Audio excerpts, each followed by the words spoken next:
வணக்கம். மனம் கவர்ந்த பங்குச்சந்தை அப்படிங்கிற இந்த தொடரில் வார இறுதி நாட்களில் கமாடிட்டிஸில் கோல்டு, சில்வர் மற்றும் க்ரூட் ஆயில், அதே மாதிரி பங்குச்சந்தையில் நிஃப்டி மற்றும் அதனுடைய செக்டார்ஸுகளை பற்றி பார்த்துட்டு வரோம். இந்த வாரம் எப்படி செயல்பட்டது, அடுத்த வாரம் எப்படி செயல்பட வாய்ப்புகள் இருக்குது அப்படிங்கிறத தொடர்ந்து நம்ம பார்த்துட்டு வரோம். இந்த வாரம் அதை பார்க்கறதுக்கு முன்னாடி புதிதாக இணைந்துள்ள அத்தனை நல்ல உள்ளங்களுக்கும் என்னுடைய மனமார்ந்த நன்றிகள். உங்களுடைய லைக்ஸ், கமெண்ட்ஸ் மற்றும் சப்ஸ்கிரிப்ஷன் மூலிமா நீங்கள் கொடுத்துட்டு வர ஆதரவுக்கு மிக்க நன்றி. வழக்கம் போலவே நம்ம முதல்ல கமாடிட்டிஸ்லேருந்தே ஆரம்பித்து பார்க்கலாம். கமாடிட்டிஸில் கோல்டு இந்த வாரம் ஒரு க்ளோசிங்காக 2391 கொண்டு போய் க்ளோசிங் கொடுத்துருக்காங்க. ஆல்மோஸ்ட் அதுக்கு நெருக்கத்தில் தான் அதனுடைய ஹையும் இருக்குது. $2400 நெருங்கி வந்திருக்கிறாங்க. ஒருவேளை அடுத்த வாரம் அந்த 2425 சொல்லக்கூடிய அந்த ஏற்கனவே இருந்த அந்த ரெசிஸ்டன்ஸை தாண்டி க்ளோசிங் போகக்கூடிய வாய்ப்புகள் ஏற்பட்டுச்சு அப்படின்னா $2600 வரைக்கும் அடுத்த கட்டமாக போகிறதுக்கான வாய்ப்புகள் கோல்டில் இருக்குது. இருந்தாலும் இன்னமும் அந்த முக்கியமான இந்த இரண்டு இடங்கள் 2425 2255 உட்பட்டு தான் இந்த பர்டிகுலர் சார்ட்டில் இப்போ இன்னும் இருந்துக்கிட்டு இருக்குது. ஸோ அதை பிரேக் பண்ணுறதுக்கு அடுத்த வாரம் கோல்டு வாய்ப்பு தருதா அப்படிங்கிறதா நீங்கள் வெயிட் பண்ணி பார்க்கணும். இது ஆல்மோஸ்ட் இப்போ நான் க்ளோசிங் தான் நான் சொல்லிக்கிட்டு இருக்கேன். ஏன்னா நான் பொதுவாக வெள்ளிக்கிழமை இரவு எடுத்துருவேன். நேற்று ஒரு கடுமையான மழை எங்கள் ஏரியாவில்ங்கிறதுனால எனக்கு அந்த சவுண்டில் நான் அதை ரெக்கார்ட் பண்ண முடியல. அஃப்கோர்ஸ் இன்றைக்கி காலையில் தான் நான் சாட்டர்டே மார்னிங் தான் இதை ரெக்கார்ட் பண்ணியிருக்கேன். ஸோ இதுதான் இப்போ இருக்கக்கூடிய கோல்டுடைய கண்டிஷன். வரக்கூடிய வாரம் எப்படி செயல்படுது அப்படிங்கிறத வெயிட் பண்ணி பார்க்கலாம். அடுத்து சில்வர் பார்ப்போம். சில்வர் கோல்டுக்கு சற்றும் சிலைக்காமல் கிட்டத்தட்ட அதுவும் 31.20 அப்படிங்கிற லெவலில் கொண்டு போய் க்ளோசிங் கொடுத்துருக்காங்க. நல்ல ஒரு ஏற்றமான தான் நான் பார்க்குறேன். 28.40 அந்த நெருக்கத்துக்கு வந்துட்டு திருப்பி ஒரு நல்ல ஒரு பவுன்ஸ் பேக்கு. போன வாரமே எதிர்பார்த்தது இந்த இடத்த தொட்டு திரும்புறதுனால இன்னும் கொஞ்சம் மேல் நோக்கி நகரத்துக்கு வாய்ப்புகள் இருக்கும் அப்படின்னு எதிர்பார்த்தது. அதே மாதிரியா இந்த வாரம் இந்த 31.20 லெவலில் க்ளோசிங் போயிருக்கு. 32.10 தான் இதற்கு முன்னாடி இருந்த அந்த ரெசிஸ்டன்ஸ் ஏரியா. அந்த லெவலில் தான் இப்போ அதுக்கு இருந்துக்கிட்டு இருக்குது. ஸோ அந்த கிட்டத்தில் இருக்கிறதுனால அதை தாண்டி க்ளோசிங் போகும்போது அடுத்த கட்டமாக 35.90 அப்படிங்கிறது தான் டாலர் வேல்யூவில் சில்வரினுடைய நெக்ஸ்ட்டு ரெசிஸ்டன்ஸ் ஏரியாவாக இருக்குது. ஸோ அதை நோக்கி பயணிக்குதா இந்த ரெசிஸ்டன்ஸை சரியாக அந்த இடத்துல ரெசிஸ்டாகி நிற்கிதாங்கிறத வரக்கூடிய வாரத்தில் நம்ம பார்ப்போம். சில்வரை பொறுத்தளவில் ஒரு நல்ல ஒரு மூவ் ஃப்யூச்சரில் இருக்கும் அப்படிங்கிறது என்னுடைய எக்ஸ்பெக்டேஷன். ஸோ கண்டினியூ ஆகுதாங்கிறத வெயிட் பண்ணி பார்க்கலாம். அடுத்து க்ரூட் ஆயில் பார்ப்போம். க்ரூட் ஆயில் ஒரு முக்கியமான லெவலாக 82 தாண்டி அது மேலே போய் இப்போது 83.29 அப்படிங்கிற லெவலில் க்ளோசிங் போயிருக்கு. 88 நோக்கி தன்னுடைய பயணத்தை ஸ்டார்ட் பண்ணியிருக்கு. 82 தாண்டி இப்போ 82 ஒரு முக்கியமான சப்போர்ட்டாக இருக்கிறதுனால இந்த லெவலுக்குள்ளே இது மெயின்டைன் ஆகிட்டுருக்கு. ஒருவேளை அது திருப்பி தொடர்ந்து மேலே ஏறக்கூடிய வாய்ப்புகள் ஏற்படும் போது க்ரூட் ஆயிலினுடைய ப்ரைஸ் இன்க்ரீஸ் ஆக நமக்கு பெட்ரோல் டீசலினுடைய விலை மாற்றங்கள் வருவதற்கான வாய்ப்புகள் அதிகரிக்கும் அப்படிங்கிறது ஒரு அச்சத்தை கொடுக்கக்கூடிய விஷயம். ஸோ என்ன செய்யுது அப்படிங்கிறத வெயிட் பண்ணி பார்ப்போம். ஆனாலும் ஒரு நீண்ட நாட்களுக்கு அப்புறம் ஒரு ஏற்றத்தை கொடுத்துட்டு வர்றதுனால கண்டிப்பாக உடனே திரும்பி கீழே போகாமல் இருந்துச்சு அப்படின்னா நமக்கு மேலே போக போக அதனுடைய தாக்கமானது நமக்கு இங்கே இருக்கும் அப்படிங்கிறது தான் முக்கியம். என்ன செய்யுதுங்கிறத வெயிட் பண்ணி பார்க்கலாம். அடுத்து நிஃப்டி மற்றும் அதனுடைய செக்டார்ஸுகளை பற்றி பார்த்துடலாமா? நிஃப்டி தொடர்ந்து புதிய உச்சங்களை தொட்டுக்கிட்டே இருக்குது. இந்த வாரம் அதனுடைய க்ளோசிங் பார்த்திங்கன்னா 24,323 லெவலில் க்ளோசிங் போயிருக்கு. 24,610 தான் நம்முடைய நெக்ஸ்ட் ரெசிஸ்டன்ஸ். கிட்டத்தட்ட அதையே நெருங்கி வந்திருக்கு. அதை ஒரு வேளை தொடர்ந்து அதை தாண்டி போகும்போது 25,395 அப்படிங்கிறது தான் அடுத்த ரெசிஸ்டன்ஸாக இருக்கும். இது ரெசிஸ்டன்ஸ் அப்படிங்கிறத நீங்கள் மனசில் வச்சுக்கணும். தொடர்ந்து மேலே போகும் அப்படிங்கிறதுக்கு எந்த விதமான உத்தரவாதமும் கிடையாது. இந்த ஒரு 24,610 கிட்ட வரும்போது கூட ரெசிஸ்ட் ஆகி கீழே வருவதற்கான வாய்ப்புகளாக இருக்கலாம். அப்படி இல்லைனாலும் கூட இந்த வாரம் அதனுடைய ஏற்றம் தொடர்ந்து ஏறாமல் வியாழக்கிழமை அன்னைக்கு போன அந்த உச்சம் கூட தொடர்ந்து நமக்கு வெள்ளிக்கிழமை சஸ்டைன் ஆகலை. 24,400 வியாழக்கிழமை அன்னைக்கு தொட்ட உச்சம். அந்த ஒரு உச்சம் கூட மறுநாள் அது சஸ்டெயின் பண்ணலை. 24,363 தான் வெள்ளிக்கிழமையினுடைய உச்சமாக இருக்குது. ஒருவேளை இதை ஒரு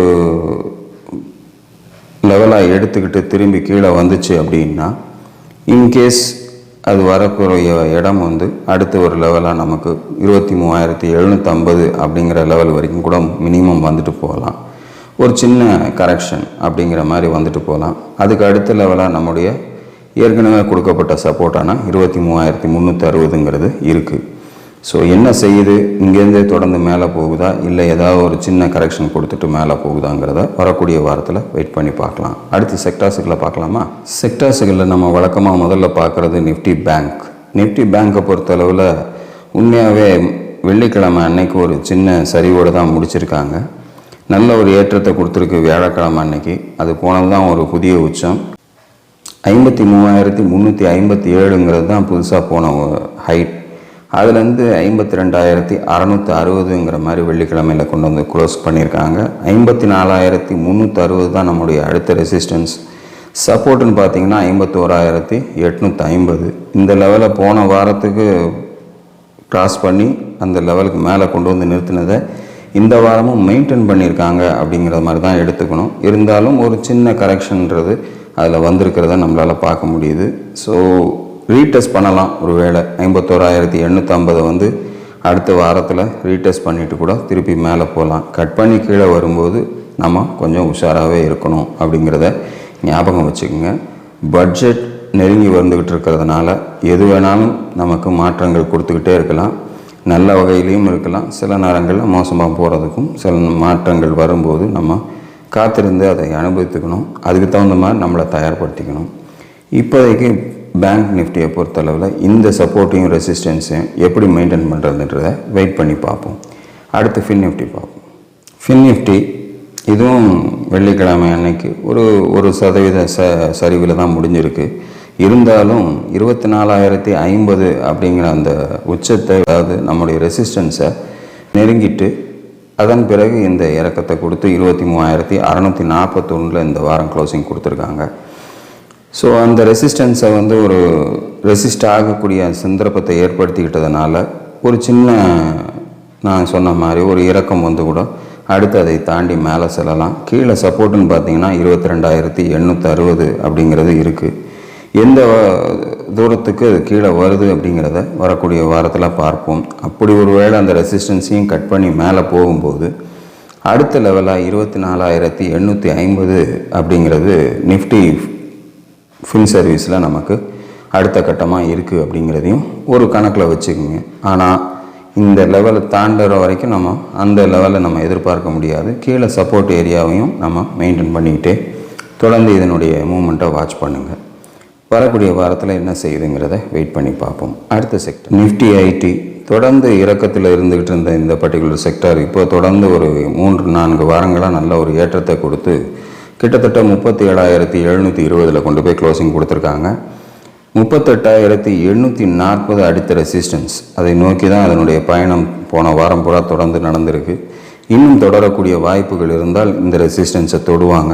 அப்படி ஒரு வேளை தொட்டு தாண்டக்கூடிய சந்தர்ப்பம் ஏற்பட்டால் ஒரு 40,750 அப்படிங்கிறது அடுத்த கட்டமாக அது போகக்கூடிய வாய்ப்பாக இருக்கும். ஒரு பெரிய புதிய பிரேக் அவுட்டாக கூட அந்த இடம் நமக்கு அமையலாம். ரொம்ப காலகட்டங்களாக அந்த இடத்த தாண்டாத இடத்த தாண்டுறாங்க அப்படிங்கிற மாதிரி ஐடி செக்டரில் இருக்கும். அப்படி தாண்டிச்சு அப்படின்னா உங்கள் ஐடி ஸ்டாக்ஸில் நல்ல ஒரு கவனம் செலுத்தி கண்டிப்பாக அதனுடைய ஏற்றத்தை பயன்படுத்திக்கணும் அப்படிங்கிறது தான் என்னுடைய இந்த பர்டிகுலர் சார்ட்டை பார்க்கும்போது தோணக்கூடிய விஷயம். ஸோ இதுதான் இண்டெக்ஸில் இருக்கக்கூடிய நமக்கு சௌரியம். அதை பார்க்கும்போது நம்ம ஐடி ஸ்டாக்ஸுகள் மூவ்மெண்ட்டை பொறுத்து நம்ம பார்த்துக்கலாம். எல்லா ஸ்டாக்கும் அப்படியே சைமல்டேனியஸாக ஐடி இண்டெக்ஸ் மூவ் ஆகும்போது மூவ் ஆகும்னு சொல்ல முடியாது. ஒரு குறிப்பிட்ட சில ஸ்டாக்குகள் இந்த பர்டிகுலர் மூவ்ஸுக்கு கண்டிப்பாக ரியாக்ட் பண்ணும் அப்படிங்கிறது மார்க்கெட்டில் ரெகுலராக ட்ரேட் பண்ணிக்கிட்டு இருக்கவங்களுக்கு கண்டிப்பாக தெரியும். பார்ப்போம் வரக்கூடிய வாரத்தில் ஐடி செக்டர் அதன் தன்னுடைய வேகத்தை குறைக்காமல் மேலே போய்கிட்டே இருக்கா அப்படிங்கிறத வெயிட் பண்ணி பார்ப்போம்.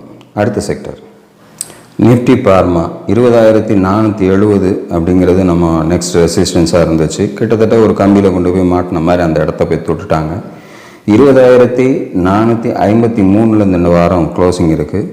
ஸோ இதை தாண்டி அடுத்த வாரம் மேலே போகும்போது 20,760 அடுத்த ரெசிஸ்டன்ஸாக இருக்கும். இந்த ரெசிஸ்டன்ஸையே வந்து ரெசிஸ்ட் ஆகிடுச்சு அப்படின்னா கண்டிப்பாக திரும்பி கீழே வரும்போது 20,000 இல்லை 19,680 ஒரு முக்கியமான சப்போர்ட் ஏரியாஸாக இருக்கும் அப்படிங்கிற மாதிரி நான் பார்க்குறேன். என்ன செய்ய போகுது வரக்கூடிய வாரத்தில் பார்மா அப்படிங்கிறத வெயிட் பண்ணி பார்ப்போம். அடுத்த செக்டர் நிஃப்டி எஃப்எம்சிஜி, அதுவும் வந்து தன்னுடைய பயணத்தை கொஞ்சம் மெதுவாக நகர்த்தி செல்கிறத நம்ம பார்க்க முடியுது. 58,320 மேலே இதற்கு முன்னாடி நம்முடைய ரெசிஸ்டன்ஸுக்கு அந்த லெவலுக்கு மேலே க்ளோசிங் வரலை, பட் டச் பண்ணியிருக்காங்க, அந்த லெவலுக்கு மேலே போகலை. இப்போ 57,000 மேலே க்ளோசிங் கொடுத்துருக்கிறதே இந்த வாரத்தில் ஒரு நல்ல பாசிட்டிவாக நான் பார்க்குறேன். தொடர்ந்து அந்த லெவலையும் கிராஸ் பண்ணும்போது ஒரு ஃப்ரெஷ் லெவலாக மேலே போகிறதுக்கு சான்சஸ் இருக்குது. 59,940 அப்படிங்கிற லெவலுக்கு போகிறதுக்கான வாய்ப்புகள் இருக்குது. ஒருவேளை இந்த சப்போர்ட்ஸை கட் பண்ணி கீழே வரும்போது கொஞ்சம் உஷாராகிக்கணும்.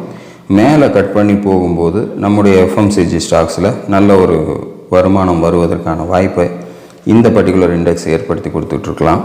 என்ன செய்யுது அப்படிங்கிறத வரக்கூடிய வாரத்தில் வெயிட் பண்ணி பார்ப்போம். அடுத்த செக்டர் நிஃப்டி ஆட்டோ, தொடர்ந்து ஒரு வேகமான ஏற்றத்தையே கொடுத்துட்டு இருந்த இந்த பர்டிகுலர் செக்டர் கடந்த 2 வாரங்களாக ஒரு மிதமான போக்கை கையாளுறதை நம்ம பார்க்க முடியுது. 25,275 அப்படிங்கிற லெவலில் இப்போது அந்த ரெசிஸ்டன்ஸ் ஏரியாவாக இருந்ததை இப்போ சப்போர்ட் ரெசிஸ்டன்ஸாக மாறி மாறி அதையே சுழந்து ஒரு கயிறு மேலே சுற்றினது போல் மாறி மாறி வந்துக்கிட்டு இருக்குது. இருந்தாலும் இந்த வாரம் அதனுடைய க்ளோசிங் மேலே தான் இருக்குது, 25,398 அப்படிங்கிற லெவலில். ஸோ ரெசிஸ்டன்ஸ்ன்னு பார்த்தீங்கன்னா 26,040, 27,270. சப்போர்ட்டுன்னு பார்த்தீங்கன்னா 25,275,